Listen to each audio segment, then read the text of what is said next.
Eu vou ler vários versículos, mas a gente vai ficar preso apenas em um versículo, tá? Davi reuniu em Jerusalém todos os líderes de Israel, os líderes das tribos, os líderes das divisões a serviço do rei, os comandantes de 1000 e de 100, e os líderes encarregados de todos os bens e rebanhos que pertenciam ao rei e seus filhos, juntamente com os funcionários do palácio, os principais guerreiros e todos os soldados valentes. O rei Davi se pôs em pé e disse: escute-me, meus irmãos e meu povo. Eu tinha no coração o propósito de construir um templo, para nele colocar a arca da aliança do Senhor, o estrado dos pés de nosso Deus. Fiz planos para construí-lo, mas Deus me disse: você não construirá um templo em honra do meu nome, pois você é um guerreiro e matou muita gente. No entanto, o Senhor, o Deus de Israel, escolheu-me dentre toda a minha família para ser rei em Israel, para sempre. Ele escolheu Judá como líder, e da tribo de Judá escolheu minha família. Entre os filhos de meu pai, ele quis fazer-me rei de todo Israel. E dentre todos os muitos filhos que me deu, ele escolheu Salomão para sentar-se no trono de Israel, o reino do Senhor. E ele me disse: seu filho Salomão é quem construirá o meu templo e os meus pátios, pois eu o escolhi para ser o meu filho, e eu serei o pai dele. Firmarei para sempre o reino dele, se ele continuar a obedecer os meus mandamentos e as minhas ordenanças, como faz agora. Por isso agora declaro perante todo Israel e a Assembleia do Senhor, e diante dos ouvidos de nosso Deus, tenham o cuidado de obedecer a todos os mandamentos do Senhor, do seu Deus, para que mantenham a posse dessa boa terra e deem por herança aos seus descendentes para sempre. Agora o versículo que a gente vai focar nessa noite. E você, meu filho Salomão, reconheça o Deus de teu pai, de seu pai, sirva-o de todo o coração e espontaneamente, pois o Senhor sonda todos os corações e conhece a motivação dos pensamentos. Se você o buscar, o encontrará, mas se você o abandonar, ele o rejeitará para sempre. Amém? Esse texto começa, Davi já estava no final do seu reinado, prestes a passar o seu bastão para o seu filho, e ele resolve convocar toda a liderança de Israel e de Judá, todos os principais oficiais, todos os príncipes ali da corte, todas as pessoas importantes do seu trono, para fazer um pronunciamento, para fazer um discurso. E nesse discurso, ele começa falando que ele tinha um desejo no coração dele de construir um templo para Deus. Mas por ele ter sido um homem de guerra, um homem de sangue, a Bíblia diz e usa essa expressão, o Senhor não permitiu que ele construísse aquele templo. E ele começa falando da sua escolha como rei, dentre todas as famílias de Israel, o Senhor escolheu a sua família.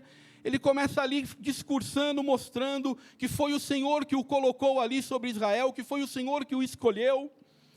E num determinado momento, ele para e fala diretamente para Salomão, o seu filho, o seu herdeiro, aquele que iria substituí-lo. E nessa noite eu quero falar um pouquinho sobre esse conselho que Davi deu a Salomão. A primeira coisa que a gente tem que entender é que esse conselho que Davi dá a Salomão é o conselho primeiramente de um rei, mas também o conselho de um pai que ama o filho, que deseja que o filho vá além da onde ele chegou. Quem é pai aqui sabe, você aconselha o seu filho, você quer que o seu filho cresça, que ele seja melhor que você, que ele conquiste o que você não conquistou, mas principalmente, você quer que o seu filho não sofra o que você sofreu, não é verdade?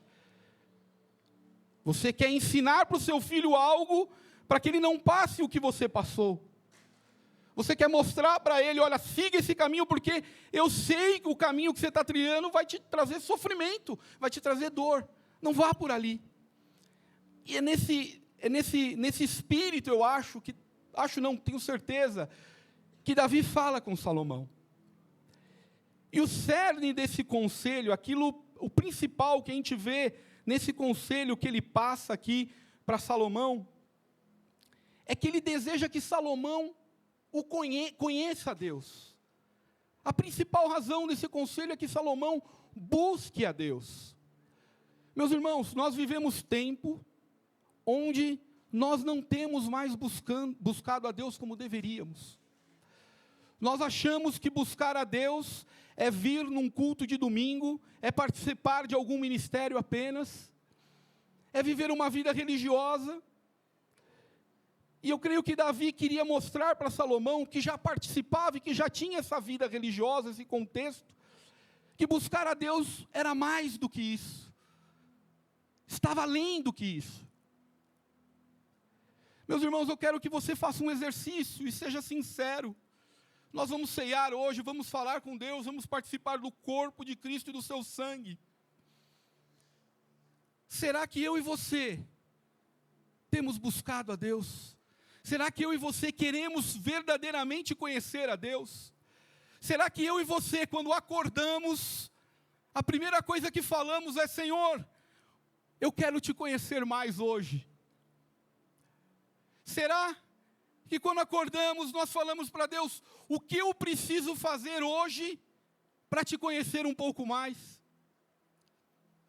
Nós estamos vivendo a nossa vida para nós mesmos, para os nossos sonhos, para os nossos deleites, para aquilo que nós queremos conquistar. Irmão, eu creio que não é errado sonhar grande, querer conquistar, prosperar, progredir na vida. Mas quando nós falamos em conhecer a Deus, quando nós falamos em buscar a Deus, nós precisamos entender que é impossível conhecermos a Deus e buscarmos a Deus se Ele não ocupar o lugar de primazia no nosso coração. Se Ele não for o centro da sua busca e da sua vida. Se Ele não ocupar esse lugar, a nossa busca sempre será incompleta. Porque Ele não divide a glória dEle com nada nem com ninguém. Ele tem que ocupar o primeiro lugar. Ele precisa ser o alvo das nossas vidas. Ele precisa ser o nosso desejo maior. Ele precisa ser a nossa ambição. Irmão, será que eu e você, quando acordamos, quando olhamos a luz do sol, a nossa maior ambição, o nosso maior desejo é ouvir a voz de Deus, é experimentar de Deus, é ser tocado por Deus? Será que quando o despertador troca, você acorda e fala: Senhor, o que o Senhor vai fazer na minha vida hoje? O quanto eu vou te conhecer hoje? Irmãos, eu falo para vocês, se essa fosse a ambição da igreja, se esse fosse o desejo da igreja, nós não teríamos um culto, nós teríamos 20, 30. O Brasil não teria 20% de evangélicos, teria 80, 90. O mundo não estaria como está. Se fôssemos essa igreja que deseja Deus de todo o seu coração, de todo o seu íntimo, algo estaria acontecendo no nosso meio. Mas eu quero dizer para você que o conselho de Davi é o conselho para nós. Busque a Deus. O profeta Oséias, ele entendeu um pouquinho do que é essa busca. Vamos ler lá Oséias capítulo 6, versículo 3.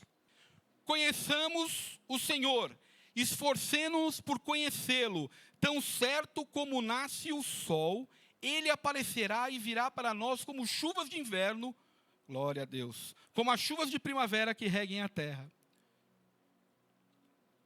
Irmãos, conhecer a Deus tem a ver com esforço. É difícil. A salvação é de graça, é dada por Ele, sem mérito nosso, tudo pelo mérito da cruz. Mas conhecer a Deus, buscar a Deus, depende de um esforço sobrenatural nosso. Depende que eu e você nos esforcemos para conhecê-lo. Sabe por quê? Depende porque existe uma luta dentro de mim e de você. E essa luta é a luta da nossa carne, que toda vez que você quer dobrar o joelho, a carne diz não. Que toda vez que você quer ler a palavra, a carne diz não. Que toda vez que você quer adorar, a carne diz não. Por isso que o profeta Oséias, ele diz isso. Se esforcem por conhecê-lo. Como eu disse aqui, nós vivemos uma geração que não quer ter esforço. Quer as coisas rápidas e fáceis. Não quer perder tempo com nada. Com Deus não funciona assim, meu irmão. Com Deus, para conhecê-lo, é necessário buscá-lo, se entregar. Você precisa entender isso. Se você quer conhecer a Deus, não só de palavras, não só de cânticos, mas de vida, experimentar a sua presença, é necessário um esforço seu diário, de matar a sua carne e buscá-lo. profeta aqui é claro: esforcemo-nos por conhecê-lo. Não é fácil, meu irmão. Nossa carne não quer, o nosso coração não quer.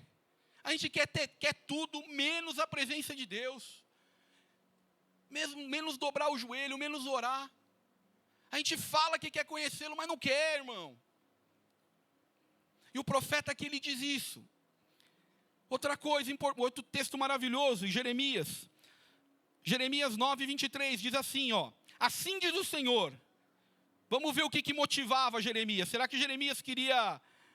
Será que quando Deus fala isso para Jeremias, Jeremias queria a glória própria? O que motivava? O que Deus fala aqui para Jeremias? Assim diz o Senhor: não se glorie o sábio em sua sabedoria, nem o forte em sua força, nem o rico em sua riqueza, mas quem se gloriar, glorie-se nisto, em compreender-me e conhecer-me. Pois eu sou o Senhor e ajo com lealdade, com justiça, com retidão sobre a terra. Pois dessas coisas que me agrado, declara o Senhor. Se gloriar em conhecer a Deus. Talvez a nossa glória seja em conquistar coisas, seja em ter, em possuir, em ser grande, em ser belo, em ser forte. Talvez a gente busque essa glória nessa terra, de ser reconhecido pelos outros. Talvez os outros olharem para nós e falarem: olha, ali é uma pessoa boa, um homem digno, um cara correto. Ali é um homem de Deus que prega bem, que fala bem. Ali é um ministro do louvor. E aqui Deus fala a Jeremias: se glorie em compreender-me e conhecer-me. Essa é a motivação, irmão. Se você quer se gloriar em algo, se você quer ter alegria em algo, tenha nisso, em conhecer e compreender a Deus. Compreender os mistérios do universo que estão nele. Vamos continuar aqui. Davi também usa, ele fala ali para o seu filho, que ele diz que ele deve conhecer o Deus de teu pai. Quando ele está explicando ali, quando ele está falando aquele conselho, Davi fala ali para Salomão, que Salomão precisava conhecer o Deus do seu pai, ou o Deus dos seus antepassados, em outra expressão, em outra tradução. Essa expressão que Davi usa, é que ele está querendo dizer para Davi, que Salomão precisava conhecer o Deus que Davi tinha conhecido. Irmãos, Davi não tinha o conhecimento bíblico, a quantidade de textos bíblicos que eu e você tinha. Talvez o Pentateuco estava formado ali, e mais que isso nada. Só que quando você olha para os escritos de Davi, para mais de 2/3 dos salmos que ele escreveu, você olha para aquele homem, e você vê que ele conhecia a Deus profundamente. Você vê que o conhecimento dele não estava apenas na letra fria da lei, mas estava em intimidade com Deus. Estava em andar com Deus, viver com Deus. Então quando Davi fala para Salomão que ele tem que conhecer o Deus do teu pai, ele está dizendo: olha, filho, conhece o Deus que eu sirvo, o Deus que eu ando, olha o que ele fez na minha vida. Muitas vezes nós ficamos preocupados em inculcar na cabeça das pessoas conceitos religiosos e doutrinas, mas a nossa vida não diz o Deus que servimos. Então os nossos filhos vão olhar para nós e não vão ver o Deus que servimos. As pessoas do mundo vão olhar para nós e não vão ver o Deus que servimos. Davi fala para Salomão: pode olhar para mim, pode olhar para mim. Olha para as minhas experiências, olha o que eu passei, olha o que eu vivi, olha onde eu estive, olha o que eu tive que suportar. Pode olhar para mim, Salomão. Sirva o Deus que eu servi. Busque o Deus que eu busquei. E é muito importante isso, porque Davi ele faz uma declaração lá no Salmo 12, versículo 2, que mostra um pouquinho de quem era Davi, né? O porquê que ele podia ser esse exemplo para Salomão. Diz assim, ó, o Salmo 12, versículo 2. Ao Senhor declaro: tu és o meu Senhor, não tenho bem nenhum além de ti. Amém? O maior rei que Israel teve, o homem mais poderoso, aquele que não perdeu uma batalha, que tinha à disposição dele tudo o que ele queria, todos os servos, toda a riqueza, toda a luxúria, ele diz: não tenho nenhum bem a não ser o Senhor. Aleluia. É por isso que Salomão poderia olhar para ele. Salomão poderia orar para Davi, porque Davi realmente conhecia Deus, de experimentar a Deus, de andar com Deus. E eu e você, nessa busca por Deus, a gente precisa entender que buscar a Deus, conhecer a Deus, não se baseia apenas em cumprir com rituais religiosos, em conhecer meia dúzia de versículos, em vir na igreja cumprir uma agenda de ministério. Mas conhecer a Deus significa andar com Ele, experimentar, beber da água, da fonte. Significa estar com Ele em todos os momentos. Significa Ele ocupar o lugar de destaque na minha e na sua vida. Ele ser o rei dos nossos corações. Ele ter a primazia em todas as decisões que eu e você tomamos. Quando nós queremos conhecer a Deus, a gente tem que colocar Ele no lugar devido. Muitas vezes colocamos Deus na quarta, na quinta prioridade. E dissemos que conhecemos Ele, que andamos com Ele. Agora vamos para a segunda parte, o segundo ensinamento que Davi dá ali para Salomão. Davi fala para Salomão que ele deveria servir a Deus, e não servir de qualquer forma, mas servir com um coração perfeito. Olha que interessante, ele fala para Salomão, e sirva de todo o coração e espontaneamente. Algumas versões estão dizendo alegremente. Pois o Senhor sonda todos os corações e conhece a motivação dos pensamentos. Se você conhece a Deus, se você o busca, você deve servi-lo. Todo o conhecimento de Deus, toda a busca de Deus, não é para que você fique se gabando. Não é para que os outros olhem para você e digam, olha que homem sábio, quanto conhecimento. Esse teme a Deus, não. É para você servir a Deus. Usar no reino de Deus. Usar no propósito que Deus te chamou. É isso que Davi está falando para Salomão. Salomão, você vai buscar. Busca a Deus, mas sirva-o de todo o teu coração. Use aquilo que você conhece de Deus para fazer a obra de Deus, para fazer aquilo que Ele te chamou para fazer. Você e eu precisamos entender isso. A igreja não é um local para você vir aqui apenas como ter um lazer e simplesmente não. É um local para você servir, para você colocar o dom que Deus te deu em ação. A igreja parada morre, meu irmão. Quando você não serve, quando você não distribui aquilo que você buscou de Deus para o próximo, ainda que seja um pouquinho, uma gotinha, você morre. E Davi fala isso para Salomão, mas ele diz que ele não deve fazer de qualquer forma isso. Ele precisa fazer de todo o coração. O apóstolo Paulo, quando escreve aos Colossenses, em Colossenses 3:23, ele fala algo parecido. Diz assim, tudo o que fizerem, façam de todo o coração, como para o Senhor, e não para os homens. Irmãos, eu estou assim na liderança da igreja, ministrando, fazendo trabalhos há muitos e muitos anos. Quantas vezes eu fui fazer algo para Deus e meu coração não estava lá? E como é triste isso, meu irmão. Como é triste quando você, muitas vezes, vai ensinar a palavra de Deus para alguém, vai num estudo bíblico, sobe num púlpito, e o seu coração não está lá com alegria, não está lá com gozo.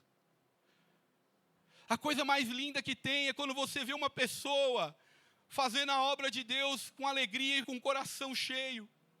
Quando a pessoa entende que o chamado dela não é para satisfazer os seus desejos, não é para maciar o seu ego, mas é para cumprir com a vontade de Deus na sua vida.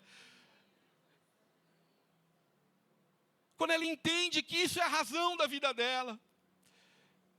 Eu até falei isso no culto da manhã, eu tenho um irmão lá na igreja, o irmão Eduardo, ele faz marmitas para moradores de rua. A cada 15 dias, ele vai lá na cozinha da igreja, prepara 50 marmitas, ele pega o carro dele e vai ali na Sacadura, ali na Lauro Gomes, e distribui marmitas para os moradores de rua. E pode estar chuva, pode estar sol, pode estar sozinho, pode estar com alguém, ele vai e faz. Não tem tempo ruim com ele. E a gente estava no estudo bíblico dos homens, esses dias aí, e ele falou para mim, esse é o chamado dele, servir os moradores de rua. E ele falou para mim que ele tinha um desejo muito forte no coração de morar no interior, né? Eu queria morar no interior. Eu até conversei com a Sueli, mas eu conversei com a Sueli o seguinte, eu só vou para uma cidade que tenha morador de rua, para eu poder servir a marmita para os moradores de rua. Olha o coração desse homem. Ele quer servir a Deus, ele quer usar aquilo que Deus deu para ele, para fazer a obra dele, a vontade dele. preocupado, ele tem o sonho de ir para o interior, mas em primeiro lugar está o ministério chamado dele, aquilo para qual Deus o chamou. Muitas vezes, irmãos, servir a Deus se torna um peso para as pessoas. Muitas vezes subir no púlpito, ensinar a palavra, e agora eu estou falando, os mais novos, aqueles que estão aqui a primeira vez, não se sintam constrangidos. Eu estou falando para aqueles que servem o Senhor, que são obreiros. Muitas vezes a gente faz a obra do Senhor, mas no seu coração está distante. A gente está aqui pregando, ensinando, cantando, dando aula, dançando, mas o nosso coração está longe, a gente não queria estar aqui. A gente faz a obra sem o amor necessário, sem a alegria necessária. E Davi fala isso para Salomão: faça, sirva a Deus com alegria, com espontaneidade, de todo o seu coração, com gozo, com prazer. Irmãos, é um privilégio estar aqui pregando para vocês. Aqueles que ministram aqui, que louvam, isso é um privilégio. Aqueles que dançam, aqueles que servem na igreja, isso não é um peso, por mais que às vezes seja difícil. E você que talvez não esteja envolvido em nenhum ministério, saiba que é um privilégio servir ao Senhor. Eu costumo dizer, eu começo a olhar para a minha vida, e eu vou falar até da vida financeira mesmo. Todas as vezes que eu aceitei desafios que iriam me tirar da minha zona de conforto, o Senhor me abençoou. Todas as vezes. Eu lembro que eu dirigia uma congregação na Moca, eu não tinha nem carro. E eu chamei o Rafael para usar o carro dele para ele me levar lá. O missionário Rafael. Aí depois eu comprei um Chevette para ir para lá. Eu gastava, acho que, na época, uns R$600 de gasolina. Mas ia para lá. Mas Deus me honrou tanto naquele tempo. Tantas coisas mudaram na minha vida financeira. Tantas portas foram abertas. Tantas coisas maravilhosas aconteceram. Porque eu escolhi servir. E hoje aqui eu estava vendo as meninas dançando. E uma menina que eu peguei no colo quando nasceu, que eu tive o privilégio de batizar nessas águas aqui, ela estava dançando e louvando a Deus. Quando eu vou no culto de domingo lá na minha igreja, tem frutos daquele trabalho de 10 anos atrás, que eu ia lá sozinho, sem estrutura, sem ninguém. Mas hoje eu posso olhar e ver, valeu a pena. E tantos outros que passaram no meu caminho ali, e que eu sei que foram libertos, curados e restaurados. Pessoas que eram dependentes de bebida, pessoas que tinham a família destruída e foram mudadas. Mas sabe por quê, irmão? Porque eu escolhi servir. E servir com o coração. Vale a pena, meu irmão. Não fica assim, eu não sei fazer nada, eu não tenho tempo. Seja o que for, meu irmão. Seja limpar um banheiro na igreja, seja arrumar uma cadeira, estar na recepção. Tudo que você faz para o Senhor vale a pena. Vale a pena, é bom demais. E faça com o coração grato, com alegria, com esse desejo que Davi fala ali com o coração sincero. Irmão, se você não tem esse coração, talvez você está me ouvindo falar, e você está falando, nossa, eu vim hoje, eu vim ministrar aqui, mas eu não estava com a mínima vontade. Eu tenho que dar um discipulado, eu tenho que dar um estudo, eu tenho que fazer um evangelismo, mas eu não quero, meu coração não quer. Faça como Davi. Davi, num determinado momento da sua vida, seu coração também não queria. Ele havia pecado, ele havia se distanciado de Deus, ele havia desobedecido às instruções de Deus para a sua vida, o seu chamado, ele havia saído da rota. Mas aí ele escreve um dos salmos mais bonitos da Bíblia, e ele fala algo muito maravilhoso no Salmo 51, versículo 10. Cria em mim um coração puro, ó Deus, e renova dentro de mim um espírito estável. Se o coração não quer, pede para Ele criar um novo coração. Amém? Se o teu coração não tem desejo, se o teu coração não está mais tendo gozo de servir a Deus, de fazer a vontade de Deus, peça para Ele criar um novo coração. Davi precisou que o coração dele fosse transformado. Amém? Vamos correr aqui, senão a gente não termina. Glória a Deus. Agora, irmãos, nós falamos aqui dos conselhos de Davi, que Davi queria que Salomão buscasse a Deus, que ele vivesse essa vida com Deus. E quando a gente escolhe buscar a Deus, quando a gente escolhe se entregar a Deus, acontecem coisas maravilhosas. Existem as consequências por buscarmos a Deus. A palavra de Deus diz que o Senhor é galardoador daqueles que o buscam. O que é galardoador? Ele recompensa. Quando você e eu escolhemos buscar a Deus, há uma recompensa por isso. Ele não precisava, viu? Eu e você não merecemos. Não é pelo seu mérito ou pela sua capacidade, mas Ele escolhe fazer isso. E a primeira recompensa é que quando você procura Ele, você o encontra. Irmãos, eu estava pensando nesse texto. Quando Davi fala para Salomão, ele usa essa expressão: se você o buscar, o encontrará. E aí tem um versículo lá em Jeremias 29 que diz: vocês me procurarão e me acharão quando me encontrarem de todo o coração. E eu pensando nesse versículo, eu falando, o Criador do universo, o Deus que fez todas as coisas, Ele quer ser encontrado por mim e por você. Olha que coisa louca! O Rei dos Reis, aquele que tem todo o poder e toda a autoridade, Ele quer que eu e você o encontre. Ele quer que eu e você se relacione com Ele. Eu nunca tinha pensado nesse versículo dessa forma. A gente pensa muito mecanicamente: vou buscar Deus de todo o coração, e aí Ele vai se manifestar. Mas não, Ele quer ser encontrado. A palavra de Deus diz que o desejo do Senhor é que ninguém se perca.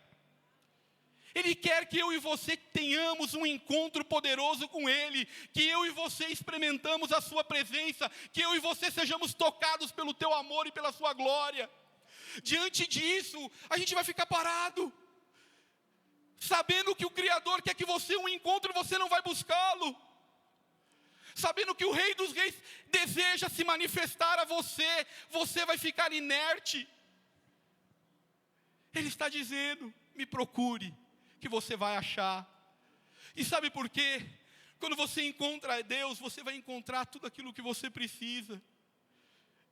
Porque nele há todas as respostas.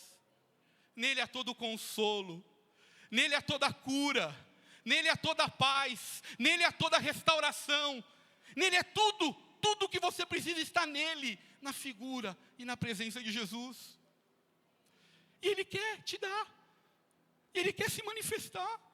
É tão simples, é tão óbvio, é tão claro. E por que nós não encontramos? Ele está dizendo: olha, me procure e me ache. Bata que eu abro a porta. Quando a gente lê em Apocalipse, eis que estou à porta e bato, Ele não está falando com uma pessoa que não conhece, Ele está falando com a igreja, é uma carta para a igreja. Está falando comigo e com você.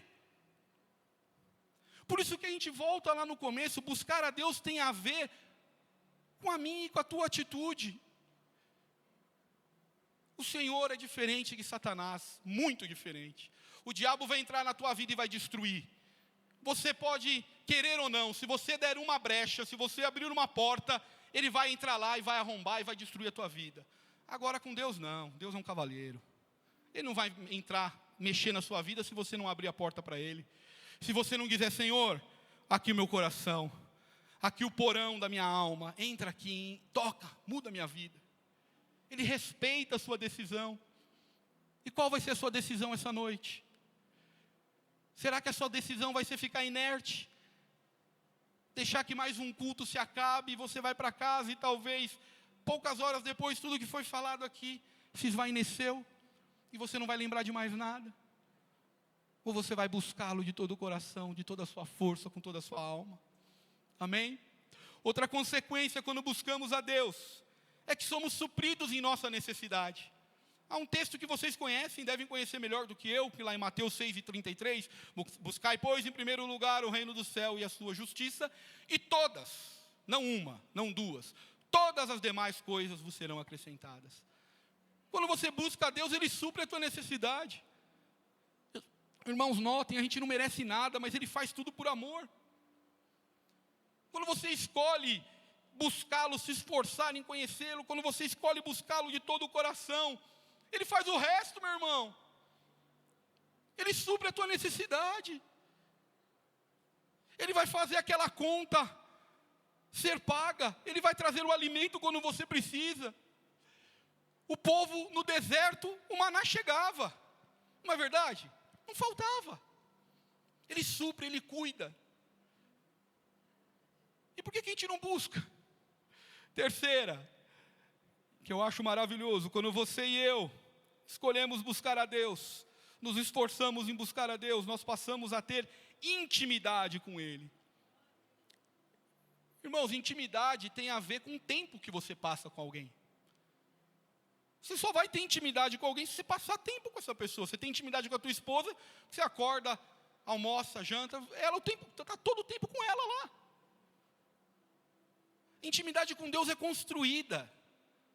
E eu acho lindo, porque a intimidade, ela muda o nosso patamar com Deus, né? Quando a gente tem intimidade com Deus, a gente sobe alguns degraus. Jesus fala isso em João 15:15, ele fala assim para os discípulos, olha, já não os chamo de servos, porque o servo não sabe o que o Senhor faz. Em vez disso, eu os tenho chamado de amigos, porque tudo que eu ouvi de meu Pai, eu lhes tornei conhecido. A busca para o Senhor faz você ser íntimo dEle. Intimidade, meu irmão, tem a ver com você falar, mas você ouvir também. Hoje a gente é uma igreja que só pede, e ouve pouco a Deus. Porque para ouvir a Deus você precisa ter intimidade. Porque Ele fala na linguagem do Espírito, a voz dEle é suave. Se você não estiver conectado, você não ouve. Se você não for amigo dEle, você não ouve. Jesus quer que eu e você tenhamos intimidade com Ele. Que Ele compartilhe os segredos dEle. Que Ele fale para você o que Ele quer fazer na sua família, na sua vida.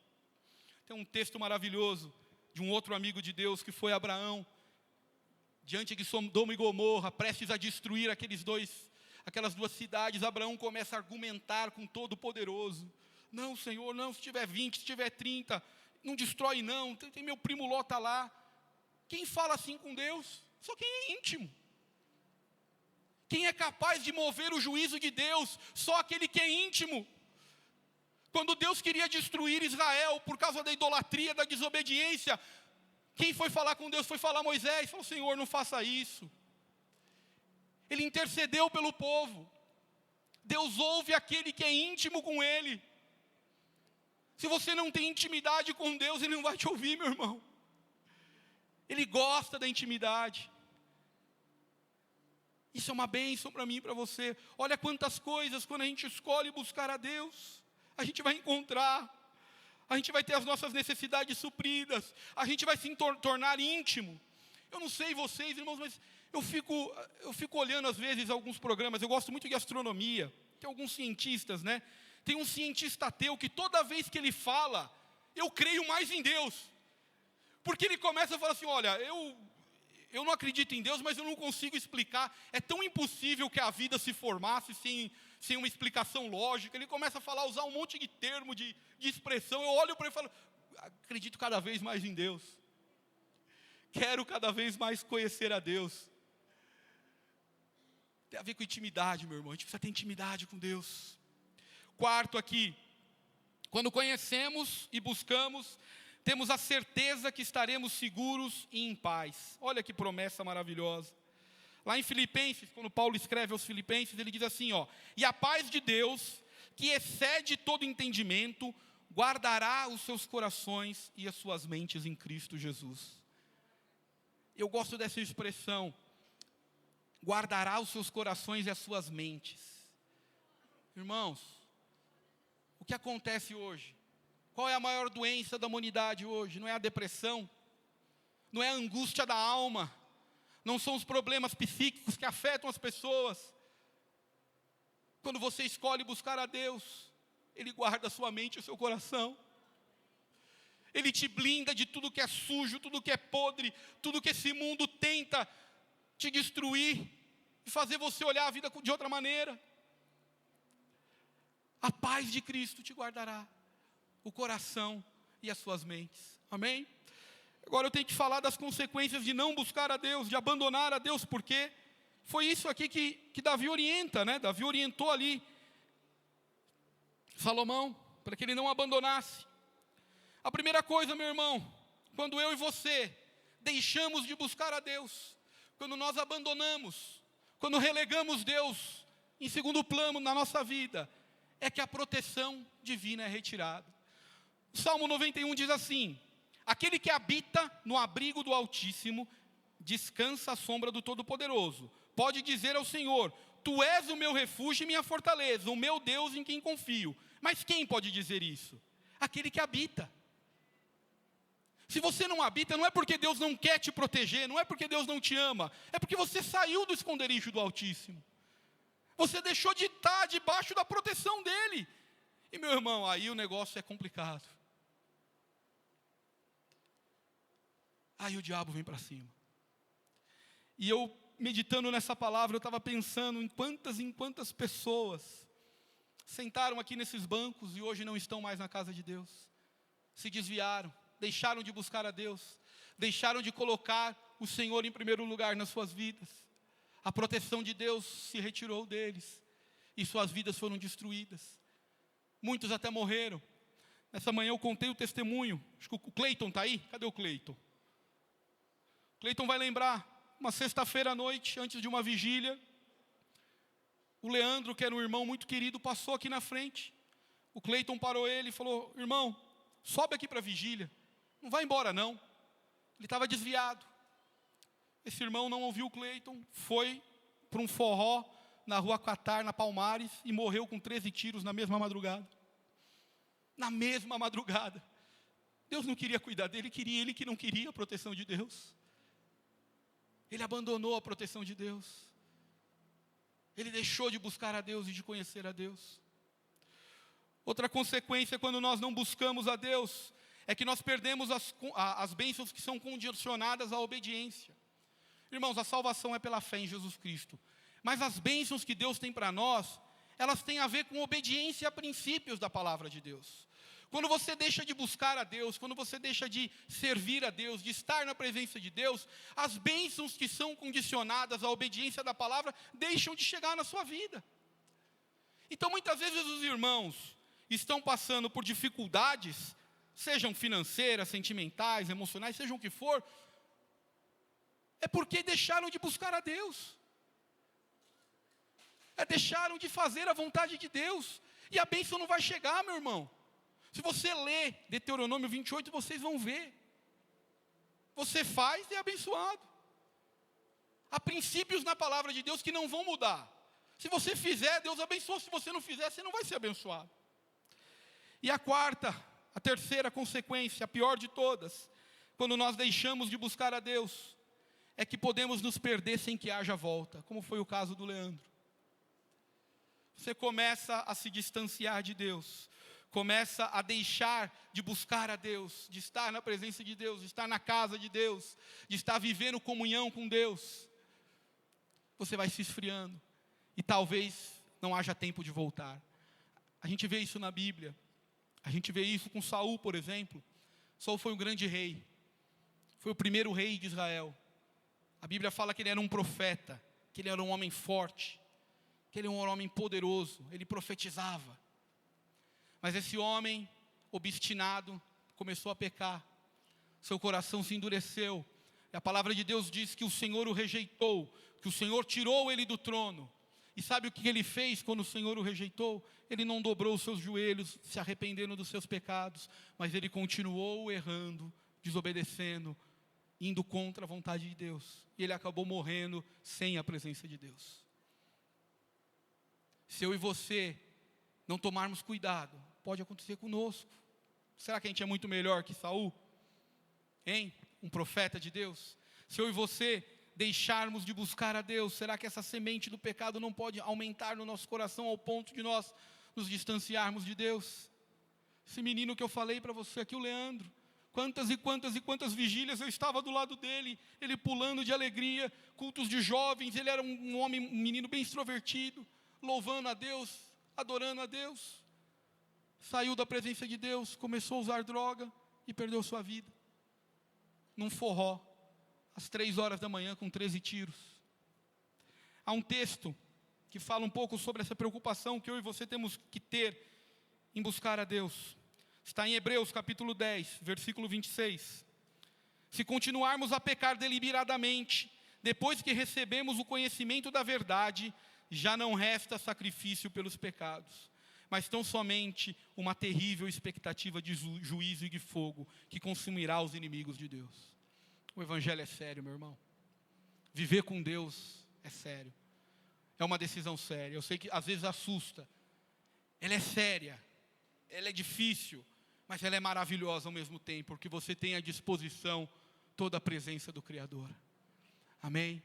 Você tem diante de ti o privilégio de andar com o Criador do universo, de orar e Ele ouvir a sua voz, de clamar e Ele estender as mãos para você, diante das aflições da vida, Ele consolar o seu coração, Ele direcionar a sua vida, e a maior de todas as bênçãos, a salvação, que estamos celebrando hoje, a morte e a ressurreição de Jesus. Eu queria que você ficasse de pé. Eu quero fazer uma oração específica, eu quero ministrar especificamente. Você, que reconhece que precisa buscar a Deus, que reconhece que você não tem servido a Deus de todo o coração, você que sabe que é preciso mais, que é preciso um esforço maior, você que sabe que não é suficiente o que você fez até agora, você que sabe que as coisas desse mundo têm se colocado em primeiro lugar no seu coração e na sua vida, mas você quer desesperadamente a presença de Deus, você quer desesperadamente conhecê-lo, você quer desesperadamente experimentá-lo, você quer experimentar do seu amor e da sua presença. Feche os seus olhos, nós vamos orar. Se alguém quiser vir aqui na frente orar, a gente ora com você, mas fale com Deus, amém? Deixa o Senhor tocar no seu coração.